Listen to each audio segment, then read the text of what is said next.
Vamos a tener ahora el gusto de escucharlo a Bernardo Saravia Frías. Es un abogado que tiene la virtud de tener sensibilidad política y conocer mucho los temas, no solamente de arquitectura institucional del Estado, sino los que tienen que ver también con el mercado, porque es un experto en derecho financiero. Y por eso me interesa escuchar desde el punto de vista de él cómo está mirando todo este laboratorio en que se ha convertido la Argentina y sobre todo el gobierno en materia institucional, donde parece que queremos crear nuevos tribunales, fusionar los tribunales ya existentes, modificar la designación de fiscales, remoción de fiscales, designación del procurador general de la Nación, etcétera, y tantas cosas más. Bernardo, bienvenido. Muchas gracias por la invitación, Carlos. Nosotros tendemos a mirar todo esto desde el punto de vista exclusivamente de penalización de la corrupción, que es un temazo. Pero, ¿qué significa para una sociedad en su conjunto, para los inversores, los de afuera y los de acá, para la gente que está angustiada por la economía, aunque no sea un inversor, entre comillas, sea alguien del público, del mercado, que las instituciones y el Estado entren en ebullición? ¿Cómo estás mirando ese tema? Yo creo que la Argentina es un país que está fuera de eje. Está sometido, está sumido en una crisis institucional muy profunda que tiene dobles características. De un lado es de valores y del otro lado es de poder. Es interesante correr el zoom por un momento de la coyuntura y mirar con otra dimensión, una dimensión de más largo plazo, porque ahí uno cae en la cuenta de la importancia que tiene el sistema institucional. Es el telón de fondo donde se resuelven todos los conflictos, todas las diferencias. Este es un problema que aqueja en este momento al mundo. Aqueja al mundo por las medidas que han tomado los distintos gobiernos para tratar de lidiar con la pandemia. Y esto ha llevado a lo que se conoce como un estado de excepción. Ahora, ¿Qué es eso? El estado de excepción se da algunas veces, muy pocas veces en la historia, y consiste básicamente en lo siguiente. El derecho queda suspendido en un espacio vacío y ahí se subvierte todo. La regla deja de ser regla y es reemplazada por la excepción. La excepción se amplía y empieza a predominar y sufre todo el sistema. Esto ha pasado muchas veces en la historia, pero ha ocurrido en este momento, está ocurriendo como consecuencia de las medidas de los gobiernos para lidiar contra la pandemia. Pero hay una gran diferencia entre los países del mundo y lo que está ocurriendo en la Argentina. ¿Por qué? En el mundo, luego del primer desajuste, las instituciones reaccionaron y se empezó a buscar de vuelta un equilibrio en el que la excepción se achicó y la regla empezó a tomar espacio aún con todas las diferencias que conocemos. No es el caso de la Argentina. En la Argentina estamos ante la presencia de un estado de excepción que se ha vuelto permanente, como dice un gran filósofo del derecho, Agamben. Quizás por cuestiones de ideología, quizás por cuestiones de conveniencia. Si miramos el corto tiempo histórico, nos vamos hasta el año 2001 y yo creo que ahí está la madre del problema, porque desde entonces estamos en una crisis institucional que no ha tenido solución, que no ha tenido respuesta. A ver, porque lo que estás diciendo es algo tan evidente que no lo vemos. Es decir, es como una película en cámara lenta, que al ser en cámara lenta es algo que está ahí deteriorándose, y de golpe te das cuenta cuando hay un hecho traumático. A ver, describí un poco mejor esto que vos ves desde el 2001 en adelante. ¿Qué pasó ahí? Son hechos traumáticos que son puntos de quiebre, y eso es lo que ocurrió en el 2001, donde se pudo avisorar la consecuencia tal vez más grave de lo que es un estado de excepción, que es el estado de anomia, la falta de regla, la falta de normas, en definitiva, la falta de normalidad. Y esto es lo que sufrimos desde entonces, y yo creo ¿Vos te referís al default de la deuda, a la ruptura de los contratos, a las mega devaluaciones? A todo lo que pasó desde el 2002, yo diría en adelante, todas esas medidas dramáticas que interrumpieron los contratos, que violaron, si querés, lo que estaba establecido, con una emergencia y una excepcionalidad muy grave, muy profunda. Modificó todo, tergiversó todo. Aquello lo volvemos a vivir hoy y no es que renace. Pero me interesa destacar un punto en lo que estás diciendo. ¿Es aquello que lo volvemos a vivir o ya se nos hizo un hábito que las leyes son flexibles, que los contratos se pueden romper con independencia de la pandemia? Yo creo que se instaló un hábito mucho más profundo. Durante todo ese tiempo. Todo este tiempo, y lo que hizo la pandemia es acelerar. Aceleró aquellos dramas que estábamos viviendo entonces. Se volvieron a instalar y tomaron una velocidad de vértigo. ¿Qué relación tiene eso con nuestra economía? Porque da la casualidad, yo siempre destaco estos números, De las 4.000 villas de emergencia que había cuando empezó la cuarentena, no sabemos cuántas hay hoy, pero cuando empezó la cuarentena en marzo había 4.000, la mitad son posteriores al 2000 y un 25% son posteriores al 2010. Si le estás hablando de un periodo que, si lo miro desde el punto de vista social, es de un enorme deterioro de la calidad de vida y de una enorme cantidad de producción de pobres. ¿Qué relación hay entre esto que estás diciendo y el bienestar? Es directa y se vincula, yo diría, a través de tres conceptos que parece que son etéreos, pero tienen una aplicación directa y práctica. El primero es la división de poderes. Yo creo que esto es central para entender la dimensión de lo que está ocurriendo y lo que ocurrió en aquel entonces, pero sobre todo hoy. La división de poder es la base del sistema y es mucho más que una idea, es un mecanismo muy ajustado, casi de astronomía, donde cada poder gira en una trayectoria bien ajustada y bien definida. Lo que hace la excepción es permitir la exorbitancia de un poder. Lo que está pasando acá es un poder ejecutivo exorbitado y dos poderes que están en cuarentena. Un poder judicial mudo, con una agenda extraña, diría yo, una agenda de supervivencia porque está sometido a un observatorio. Tenemos un poder legislativo, por otro lado, inane, que tiene una agenda política propia, que yo creo que tiene más que ver con una agenda interrumpida en el año 2015 que con otra cosa, y que le da la espalda a los problemas, a las preocupaciones que tiene la gente. Esto es lo que descalabra todo. Dijiste algo, disculpa que te voy interrumpiendo, porque estás diciendo cosas muy densas. Vos decís, el Poder Judicial, dijiste, está sometido a un observatorio. Describe un poco, ¿qué significa para un juez? ¿Cómo estarán mirando los jueces todo esto de que todo el hábito donde ellos viven, la profesión de ellos... Hay jueces que quedaron como transitorios ahora, que no saben si tiene que ir a un concurso, digamos, si está colgado de un pincel. La corte que en cualquier momento se modifica o se deja de modificar o le crean un tribunal abajo, o les regulan su propio funcionamiento. Los fiscales que ahora escriben una carta diciendo, a ver, se nos viene un tsunami encima, ustedes saben lo que están tocando. Estos mecanismos de relojería, ¿cómo vivirán todo esto los que viven adentro del reloj, digamos? Con una enorme preocupación y una enorme incomodidad. El Poder Judicial es, por definición, el poder no político. Y lo que está ocurriendo con esto es que se lo está sometiendo a los vaivenes de la política. Y eso genera una enorme inestabilidad, una gran seguridad jurídica, que para algunos es un concepto vacío, pero acá toma plena actualidad, pleno concepto. Es acá donde se ve el valor de la seguridad jurídica, porque un juez no sabe si va a estar a cargo de un proceso y si va a decidir un proceso o no. Por ejemplo, lo mismo está pasando con los fiscales, qué función y qué rol van a cumplir. Todo esto genera una enorme inestabilidad en todo el sistema y impacta de manera directa en otros dos conceptos que tienen una estrecha vinculación con estas ideas y con la economía sobre todo. Uno es el contrato y el otro es la propiedad privada. El contrato es lo que da justamente estabilidad al sistema. Y lo que se está haciendo, si uno mira con atención, es generar una enorme inestabilidad a través de los manoseos contractuales que están teniendo lugar en muchísimos frentes. ¿A qué te referís? Y puedo darte muchísimos ejemplos, pero déjame que termine por un minuto con la propiedad y ahí avanzo con los ejemplos. La propiedad es el otro concepto aquí central.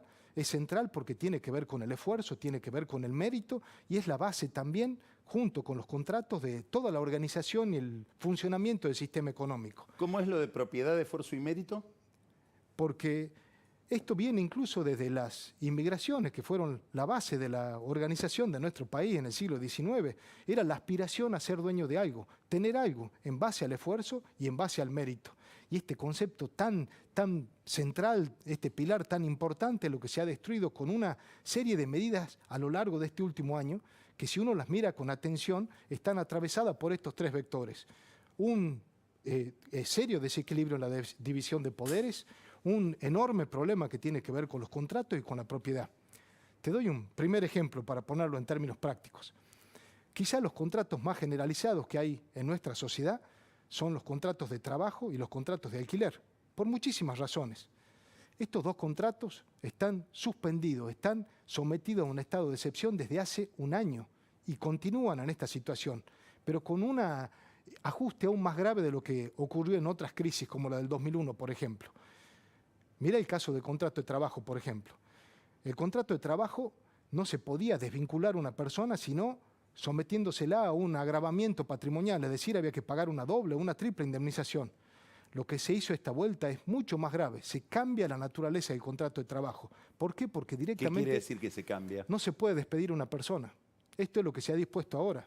Y a diferencia de lo que pasa en el mundo, por ejemplo, con los furlough systems, no se puede despedir en otros países a un trabajador, pero es el Estado el que se hace cargo de que una persona que no está trabajando no pueda ser despedida pagándosele un 85% del sueldo. Lo que acá pasa es que se prohíbe ese despido, pero nadie atiende a la empresa. Es decir, la empresa se tiene que hacer cargo de esto en un contrato que se ha violado. Alberdi sobre esto? No. No puedo garantizar el trabajo porque no puedo garantizar el cliente. Es decir, si te obligo a tener todos los trabajadores y no puedes despedir, te tengo que conseguir los clientes que hagan posible ese negocio. Exactamente. De ahí viene lo que vos estás diciendo. Bueno, si quiero que esta persona siga trabajando, no te puedo obligar a vos a que le des trabajo, me haré cargo yo. Pasa otro tanto con los contratos de alquiler. Yo he estado, quiero decir, ¿no? Claro, pero es que es lo que no ha pasado, es la pata que ha faltado acá, y acá se ve la inacción y yo diría la impericia en un punto, en un desarrollo en que estos tres vectores predominan, pero no se ve con claridad una solución práctica y concreta.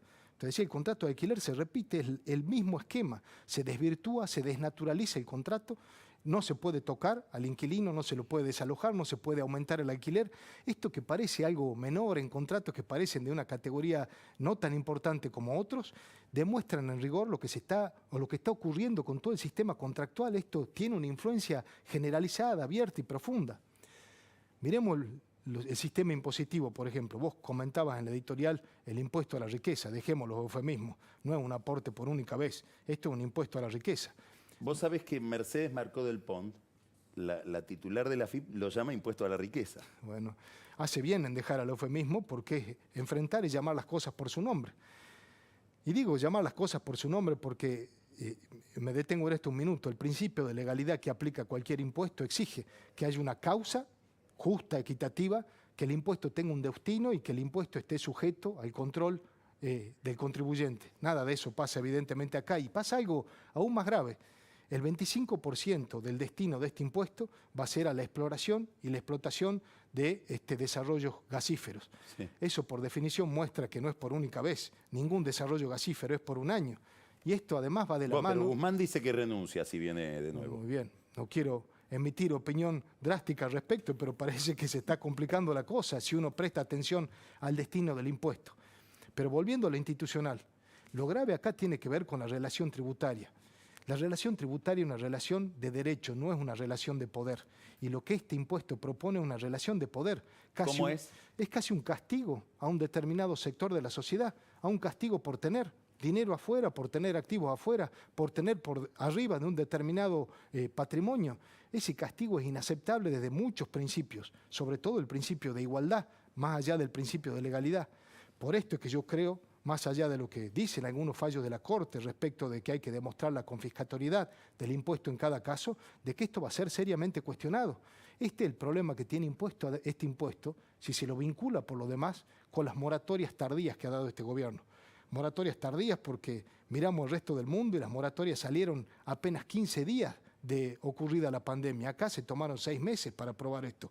El Poder Ejecutivo mandar un proyecto de ley al Congreso y el Congreso aprobarlo. Y son moratorias hechas a medida de algunos, a medida de unos pocos. Y esto muestra otra vez el descalabro institucional. Siempre lo que está en juego es el patrimonio de los particulares, el Estado entrometiéndose y manoteando el capital del sector privado, siempre en el marco de un sistema de división de poderes exorbitado, desbordado, y en el marco de un sistema contractual que está siendo violentado. Te puedo dar otro ejemplo, si me permitís. El sistema previsional argentino, tal vez uno de los desafíos más grandes que enfrenta cualquier gobierno por el peso que tiene, y lo digo con todo el respeto a la clase pasiva, pero el peso que tiene en el presupuesto de la nación argentina. Y fíjense lo que ha ocurrido, fíjate, Carlos, lo que ha ocurrido acá. Otra vez más, la violación de un pacto, de un acuerdo, en este caso del gobierno con la clase pasiva. ¿Y por qué digo esto? La clase pasiva ha sido la que ha aportado siempre, ha cumplido su parte. Y ahora se envía un proyecto de ley al Congreso modificando aquella movilidad apedreada, literalmente apedreada hace unos años atrás, para establecer una movilidad que no toma como referencia la inflación, que sería central en un país como la Argentina, sino que toma una referencia que no tiene parangón en el mundo, toma como referencia principalmente la recaudación. Y esto es lo que La recaudación del ANSES. Esto lo que significa en una economía recesiva como la Argentina, básicamente es un ajuste feroz a la clase pasiva que ha cumplido su parte. Y ahí se está violando otra vez el acuerdo con la clase pasiva y su propiedad. Pero esto no es todo. Hay un segundo regalo que se ha enviado o que ha sido aprobado, por el Congreso y ha sido publicado en el Boletín Oficial de la semana pasada. Pasa desapercibido. Es por esto que son temas de agenda que de repente es bueno considerarlos o ponerlos sobre la mesa. Esta ley aprobada por el Congreso lo que ha hecho es postergar los límites de inversión que tiene el Fondo de Garantía de Sustentabilidad.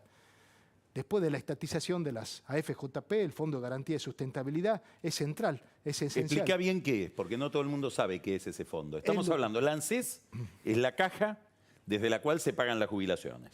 El Fondo de Garantía de Tiene un Fondo de Garantía de Sustentabilidad que se constituyó cuando se estatizaron las AFJP. Ese fondo, como dice... Digamos, todos los activos que tenían las AFJP, acciones de empresas, etcétera, van a ese fondo. Fueron a parar allí. Que es un fondo financiero que se supone rinde en beneficio de los jubilados que cobran a través del ANSES. Y sirve para dar garantía de que el sistema va a funcionar en el futuro, en el presente y en el futuro. Muy bien. Al postergarse... ¿Qué es lo que sucedió con el fondo? Se suspendieron los límites que tenían de inversión y con esto lo que se ha logrado... ¿Qué quiere decir que se suspendieron los límites de inversión? Esto lo que se ha logrado es permitir que el 50% aproximadamente del Fondo de Garantía y Sustentabilidad pueda ser invertido ahora en títulos denominados en pesos, es decir, en títulos emitidos por el Estado argentino. Que estaba prohibido antes. Exacto, por los límites que tenía. Entonces, por efecto evidentemente de la inflación y de la recesión económica, al estar suspendidos esos límites, se acrecienta la capacidad de inversión en títulos en pesos que tiene el Fondo de Garantía y Sustentabilidad, lo que seguramente... O sea, lo que estás diciendo es que el Tesoro, para financiarse, va sobre la plata de ese fondo que estaba para garantizar la plata de los jubilados. Y seguramente va a haber... Va a obligar a ese fondo a... desinvertir activos que tenía probablemente en dólares para ser invertidos ahora en pesos. Y o sea, se especifica el fondo de los jubilados. El 50% del Fondo de Garantía y Sustentabilidad. Y esto, tratado por el Congreso, a las apuradas se levantó la mano y nadie dijo nada. Como parece que nadie va a decir nada respecto del enorme ajuste que va a significar la nueva fórmula de movilidad que ha sido propuesta por el Poder Ejecutivo. Los ejemplos siguen. Puedo continuar. Uno de los temas más importantes de discusión institucional en el mundo tiene que ver con la vacuna contra el COVID.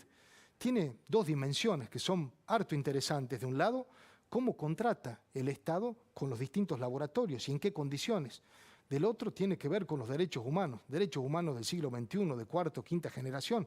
¿Hay una obligación o no de que alguien tenga que ponerse una vacuna?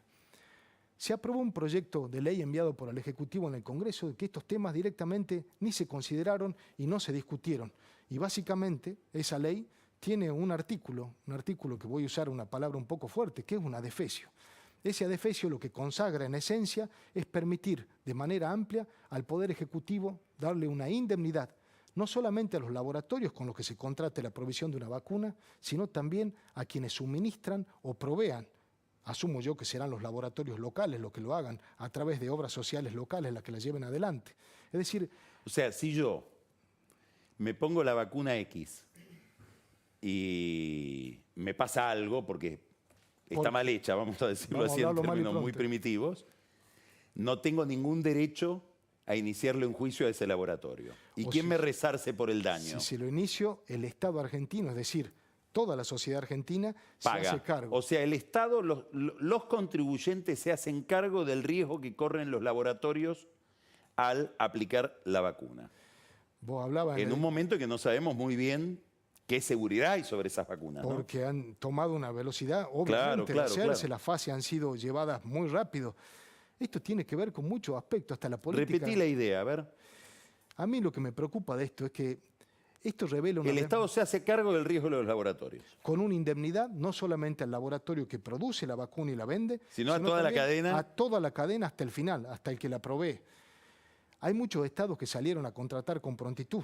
Nosotros acá hablamos de que íbamos a producir localmente la vacuna de la mano de un laboratorio local con una universidad extranjera. Y de repente esa idea quedó en el olvido y salimos a comprar, ahora parece vacuna, a un laboratorio a Rusia. Obviamente, el apuro en la negociación lleva a que haya que hacer este tipo de concesiones, que son Pero ahora graves. quiero subrayar algo de lo que estás diciendo. La hipótesis que uno tiene en la cabeza cuando vos decís esto es, bueno, el Estado cubre a los laboratorios y a todos los que están en el sistema de prestaciones médicas de una vacuna que fracase como vacuna o que tenga, por ejemplo, efectos colaterales no previstos. Ahora, si la vacuna es muy buena, pero se pierde la cadena de frío en el medio, supongamos, también. Y yo creo que hay responsabilidad también. Se hace cargo el Estado de esa negligencia. Exactamente, hay que ver cómo queda redactado, pero eso es la amplitud de la responsabilidad. Por eso digo, estos temas habría que haberlo discutido con profundidad en el Congreso. Y esto es lo que se aprobó, y esto vuelvo a la división de poderes. Parece una idea nebulosa, extraña, pero cuando uno la ve en funcionamiento se da cuenta de la gravedad institucional que tiene cuando está funcionando de manera desequilibrada, mal, como vemos que está pasando. Alberto Fernández dijo hoy que él espera que el pronóstico que está en el presupuesto, que todo el mundo cuestiona, inclusive cuestiona la consistencia de los distintos números, niveles de inflación, niveles de devaluación, niveles de emisión monetaria con nivel de crecimiento, todo eso que tendría que ser un sistema, parece que chinga, digamos, o no encaja. Pero él dijo, yo confío en que el año que viene vamos a crecer más del 5% previsto en el presupuesto. Eso implicaría niveles de inversión muy llamativos para superar el 5%, es decir, para ir más allá de un mero rebote. ¿Cómo ves la inversión a partir de todo este escenario que pintaste? Y la veo muy difícil, la veo problemática, porque este análisis generalmente se realiza, cualquier inversor, local o extranjero. Vos mencionás el presupuesto, y me gustaría un minuto detenerme ahí porque tiene importancia institucional. Un presupuesto es mucho más que un cálculo de ingresos o de gastos, y por eso se está prestando atención, sobre todo allí los economistas. Un presupuesto es un plan de gobierno, no solo un plan de gobierno, es un compromiso político que tiene justamente como buen compromiso y un contrato anual al fin que hace el gobierno, un doble componente. De un lado, permite el control a la oposición y la sociedad, y del otro lado lo que da es previsibilidad, porque todos podemos por lo menos saber qué piensa el gobierno de que va a ser la inflación, lo que va a ser la inversión, el crecimiento, el tipo de cambio, etc. Acá se ha dicho que no hay plan. No solo se ha dicho que no hay plan, se ha hablado también con un término bastante peculiar, se ha dicho zaraza, que esto es, prácticamente se ha reconocido que es un dibujo formal. Esto es, de vuelta, institucionalmente de una gravedad inusitada. No tener presupuesto, no tener plan, es no tener brújula.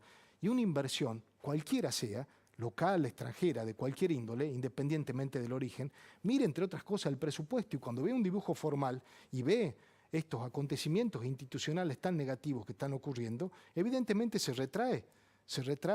Acá, me parece, el gran compromiso del gobierno debería ser volver a la normalidad. Volver a la normalidad es corregir estos aspectos institucionales.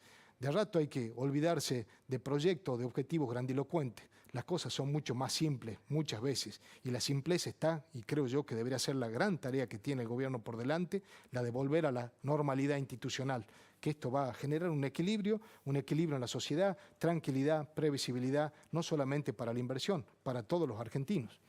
Bernardo, muchas gracias. Por favor, un gusto, gracias por la invitación. Hemos aprendido bastante. Vamos ahora a un corte y vamos a hablar con Marcos Buscaglia, que nos va a hablar de emisión, inflación, las necesidades de financiamiento del Estado. Vamos a seguir más o menos en el mismo tema, presión tributaria y todo eso con lo que tiene que ver con la previsión de cómo va a ser la economía en los próximos meses. Y Pancho Olivera, quien nos va a hablar de, como en aquel viejo noticiero de los cines, en blanco y negro, sucesos argentinos. Cosas atroces que están sucediendo en las provincias sin que miremos o sin que estemos del todo atentos desde acá, desde la capital federal. Ya volvemos.